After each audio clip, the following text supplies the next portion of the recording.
आदर्श प्रधान शिक्षक तथा प्रकृति मित्र को अवसरकालीन संबोधना।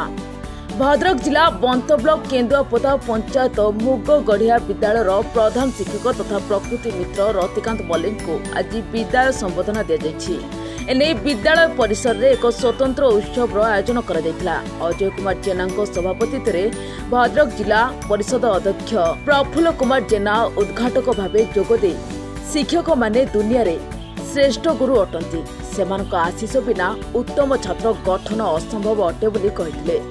मुख्य अतिथि भाव बंत ब्लॉक शिक्षाधिकारी अधीर कुमार तराई, मुख्य वक्ता बंत आंचलिक महाविद्यालय प्राक्तन अध्यक्ष शुभेन्दु कुमार मिश्र, सम्मानित अतिथि ब्लॉक अध्यक्ष मनोरंजन घड़ाई, उपाध्यक्ष प्रगतिबाला स्वाई, शिक्षाविद विश्वनाथ दीक्षित, उपेन्द्र विश्वाल, प्रणय सिंह, केन्दुआपदा सरपंच प्रमोद जेना, अनाम जेना, सुधीर राउत, राजेन्द्र बेहरा प्रमुख निज निजर वक्तव्य रखिले। एही अवसर में छात्र छात्री, विद्यालय कमिटी और संघ पक्षरु विदायी शिक्षक श्री मल्लिक को उत्तरीय मानपत्र और विभिन्न उपहार प्रदान पूर्वक संबोधना दी जाइथिला। विदायी शिक्षक श्री मल्लिक अवसर समय विद्यालय छात्र छात्री उज्जवल भविष्य पई देबे बोली कहिथिले।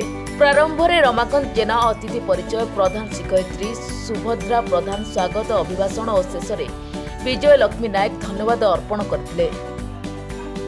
भद्रकरू हेमंत सिंह रिपोर्ट, दिशा न्यूज।